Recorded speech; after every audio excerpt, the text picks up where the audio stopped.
Pune drugs प्रकरणाला नवं राजकीय वळण लागले। अहिल्यानगरमधील आजी माजी खासदारांमध्ये वाकयुद्ध झाल्याचं दिसून येतंय।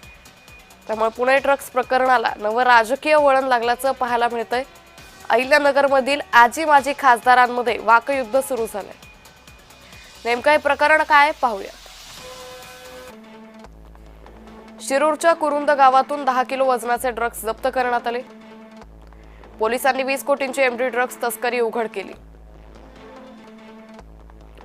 तस्करी प्रकरणातील मुख्य सूत्रधार पोलीस दलातील हवालदारच आहे। आरोपी श्यामसुंदर गुजर अहिल्यानगर गुन्हे शाखेतील कर्मचारी आहे।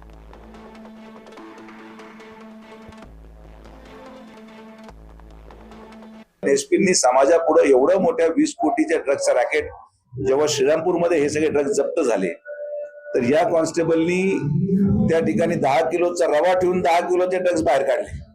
असे तर हुशार लोक आहेत आपले। आणि मग अशा प्रकारे जर पोलीस पारदर्शक काम करत आहे तर पोलिसांनी प्रेस घेऊन या सगळ्या गोष्टींचा खुलासा करणं अपेक्षित आहे। आणि आमची ठाम मागणी आहे की पोलिसांनी पोलिसाची भूमिका बजवावी। काही राजकीय नेते मंडळींना निलेश लंके यांचं नाव घेतल्याशिवाय त्यांचा दिवसच जात नाही। या जिल्ह्यात पारनेरला बदनाम करण्यापेक्षा, पारनेरचं कुठलं कनेक्शन जोडण्यापेक्षा शिर्डीमध्ये काय चालू हे पाहिलं पाहिजे।